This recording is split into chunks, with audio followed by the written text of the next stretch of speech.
주 예수보다 더 귀한 것은 없네.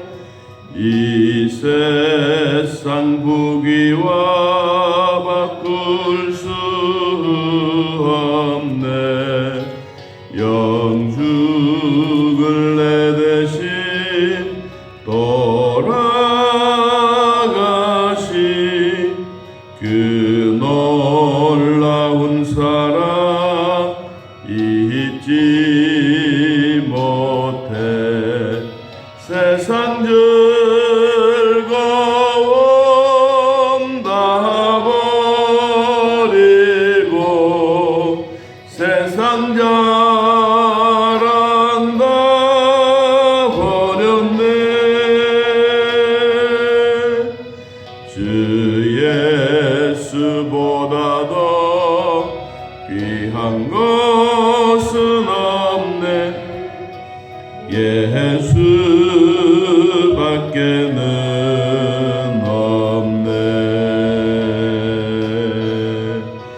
주 예수보다 더 귀한 것은 없네. 이 세상 명예와 바꿀 수 없네. 이전에 즐기던 세상 일도 주 사랑하는 마음 뺏지 못해. 세상 즐거움 다 버리고 세상 자랑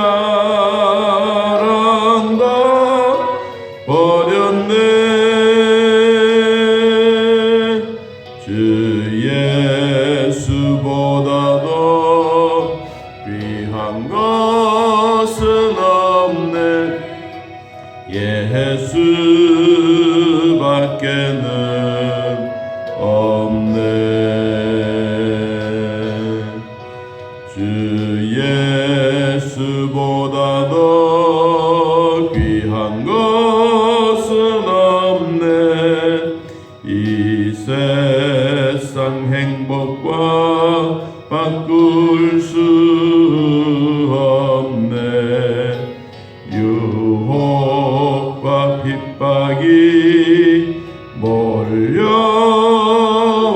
몰려와도 주 섬기는 내 맘 변치 않아. 세상 즐거움 다 버리고 세상 자랑 다 버렸네. 주 예수보다 더 귀한 것은 없네. 예수밖에는 없네. 아멘. 오늘 이사야서 9장 말씀 보겠습니다. 이사야서 9장 1절에서 4절까지. 이사야서 9장 1절에서 4절. 우리 찾으신 여러분 하나님 말씀 함께 읽습니다. 전에 고통받던 자들에게는 흑암이 없으리로다. 옛적에는 여호와께서 스불론 땅과 납달리 땅이 멸시를 당하게 하셨더니 후에는 해변길과 요단 저쪽 이방의 갈릴리를 영화롭게 하셨느니라. 흑암에 행하던 백성이 큰 빛을 보고 사망에 거들진 땅에 거주하던 자에게 빛이 비치리로다. 주께서 이 나라를 창성하게 하시며 그 즐거움을 더하게 하셨으므로 추수하는 즐거움과 탈취물을 나눌 때의 즐거움같이 그들이 주 앞에서 즐거워하오니 이는 그들이 무겁게 맨 멍게와 그들의 어깨의 채찍과 그 압제자의 막대기를 주께서 꺾으시되 미디안의 날과 같이 하셨습니다. 아멘. 이사야서는 이사야가 기록한 여호와는 구원이시다라고 하는 그 뜻이 이름의 뜻입니다. 그는 20대 청년 때 하나님으로부터 부름을 받고 허물과 죄사함을 받아 하나님의 선지자가 되어서 나라와 민족 그리고 다른 일반 선지자보다가 왕족으로서 아주 큰 사역을 감당하고 있습니다. 우리가 선지서를 읽어볼수록 그 시대적인 배경들이 잘 나타납니다. 이 이사야서는 이 국제적인 정세도 한눈에 들어서 볼 수도 있고, 그리고 정치적인 올바른 판단이 되어지고, 그리고 백성들이 하나님의 품으로 결국은 돌아오게 될 하나님의 능력으로 기록되어져 있는 내용들입니다. 그리고 이 이사야서를 읽어보면 이 문장도 아름답고 문장의 품위도 있습니다. 그래서 다른 성경보다는 조금 우위가 높은 책이라고도 봅니다. 이사야서의 그 네 가지의 단어가 항상 마음의 염두에 두고 이 말씀을 읽어야 되는데, 첫째는 구원입니다. 본인이 하나님으로부터 구원자인 것처럼 이 구원이 전체의 핵심입니다. 두 번째는 메시아. 세 번째는 남은 자. 어떤 일이 있더라도 끝까지 남아라. 마지막까지 남는 자가 구원을 얻는다라고 하는 말씀처럼 남은 자. 네 번째는 하나님의 나라입니다. 하나님의 나라가 어떻게 통치되어지는지 오늘 9장에서 그 얘기들을 많이 하고 있습니다. 이사야 선지자는 예수님 오시기 전 700년 전에 메시아가 앞으로 이렇게 오시겠다라고 설명한 내용들인데, 오늘 읽지는 않았지만 6절, 7절의 내용들이 좀 세밀하게 나타나 있습니다. 평강의 왕으로 오신 예수 그리스도의 모습을 오늘 같이 한번 나누어 보도록 하겠습니다.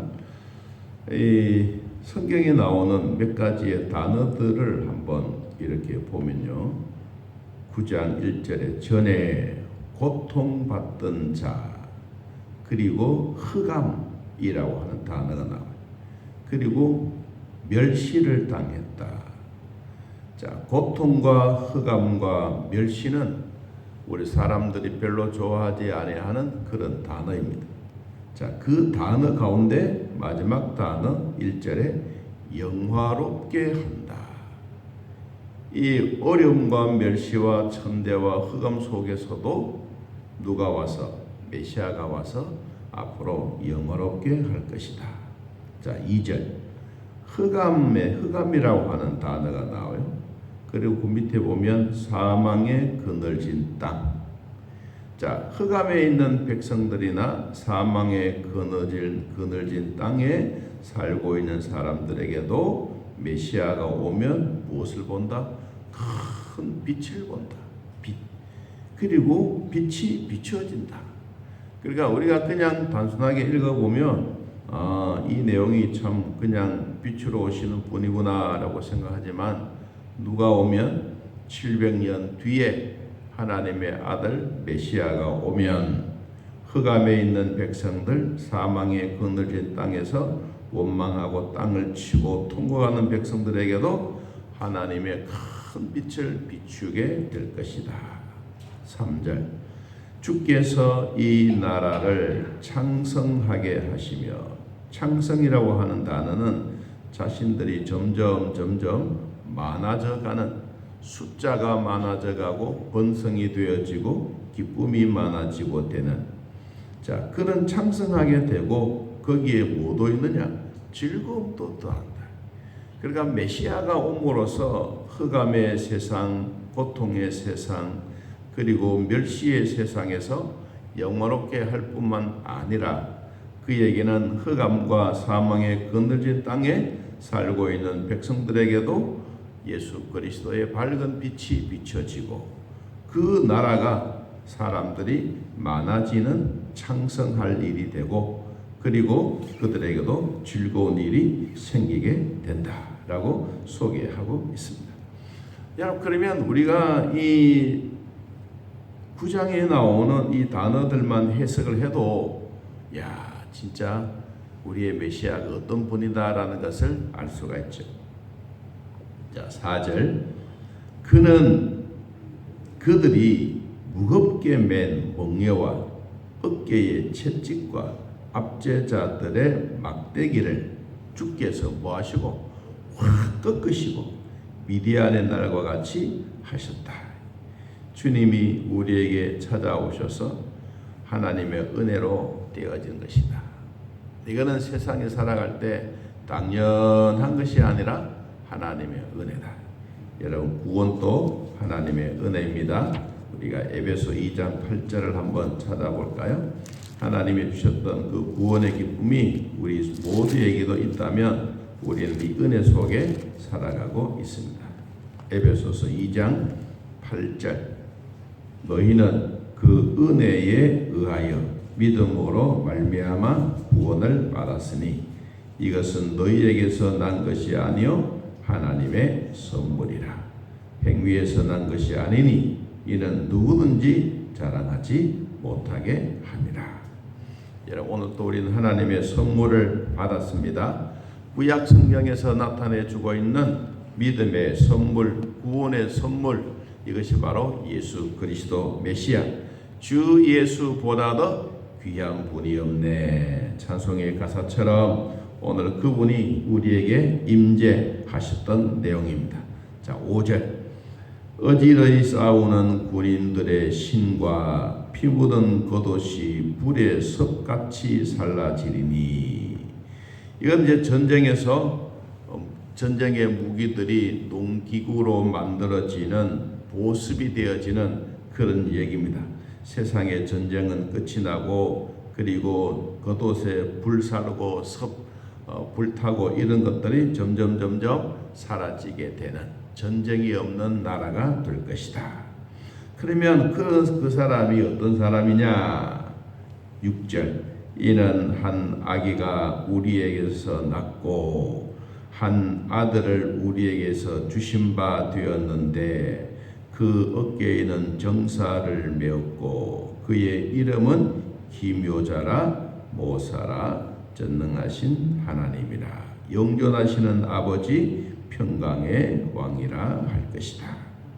자, 그 예수 하나님의 아들이 태어나는데 한 아기가 우리에게서 났다. 한 아기가 태어날 때 아줌마에게 태어난 게 아니고 처녀의 몸으로 태어났다 그랬습니다. 우리가 한 아기가 낳고 한 아들이 우리에게 주셨다.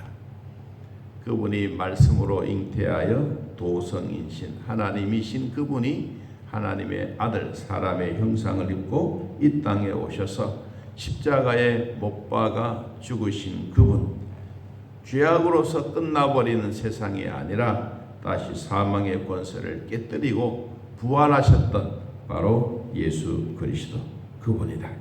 그분의 어깨에는 정사가 메었고 그에게는 기묘자라. 여기에 모사라라고 하는 내용이라는, 모사는 상담자, 조언자, 우리로 말하면 변호사, 그런 내용입니다. 예수 그리스도가 이 땅에 오셔서 하나님의 나라에 아주 중요한 내용을 합니다. 정사는 통치자이고, 그리고 기묘자는 놀란 계획을 성취하는 것, 사람의 눈으로 이해할 수 없는 일들을 그분이 계획하고 그분이 일을 만들어 우리 모두에게 성취되셨던 일. 여러분, 우리 죄인들이 구원받을 수 있는 그 길을 하나님이 길을 열어주셨는데, 우리로 생각하면 큰 바위 돌이나 뭐 이런 거 갖다 놓고 너 이거 대신해서 내가 구원하겠다라고 하나님이 그렇게 말씀하셨으면 아마 여러분 집에는 바위 돌들이 많이 있을 거예요. 그런데 하나님은 우리에게 구원의 길을 뭘 했습니까? 하나님의 아들 자신이신 독생자를 이 땅에 보내주신 겁니다. 이게 우리의 구원의 은혜입니다. 그분이 구원의 은혜요, 그분이 모사요, 기묘자요, 전능하신 하나님이요, 영전하신 자, 그분이 바로 평강의 왕으로 오셨습니다. 여러분, 그분이 이 땅에 오심으로써 7절 그 정사와 평강이 더함이 무궁하며 또 다윗의 왕자와 그의 나라에 군림하여 그 나라를 굳게 세우고 지금 이후로 영원히 정의와 공의로 그것을 보존하실 것이라. 만군의 여호와의 열심히 이를 이루시리라. 자, 오늘 여기 네 가지가 다 나왔습니다. 단어, 가장 핵심적인 단어, 그분이 바로 구원자이다. 구원. 그리고 700년 후에 다시 태어날 하나님의 아들 메시아에 대한 내용, 그리고 수많은 사람들이 흑암과 고통과 멸시와 천대 속에서도 그분은 영원롭게 할 것이고, 그리고 백성들이 흑암에 행하고 사망에 그늘진 땅에 있더라도 예수 그리스도는 우리에게 밝은 빛으로 오셔서 남은 자들을 구원하고 하나님의 나라가 통치되어지는 이런 은혜가 있다라고 분명하게 말씀하셨습니다. 자, 오늘 결론적으로 우리는 이런 세상 속에 살아가고 있는데 하나님이 우리를 얼마나 사랑하고 있는지 우리 요한복음을 통해서 같이 결론을 내도록 하겠습니다.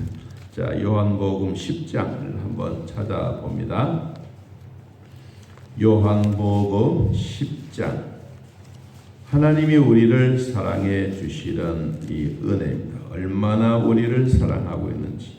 요한복음 10장 29절. 자, 28절부터 보겠습니다. 요한복음 10장 28절.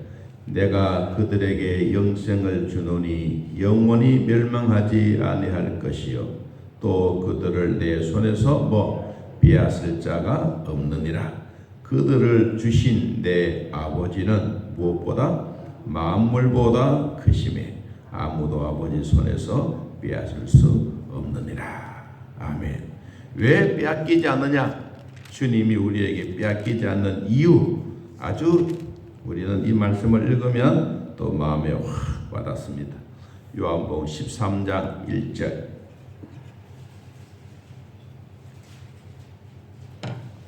요한복음 13장 1절. 6월절 전에 예수께서 자기가 세상을 떠나 아버지께로 돌아가실 때가 이룬 줄을 아시고, 그 다음에 뭐라 그러세요? 세상에 있는 자기 사람들을 사랑하시되 언제까지? 끝까지 사랑하시느니라. 아멘. 세상에 있는 누구의 사람?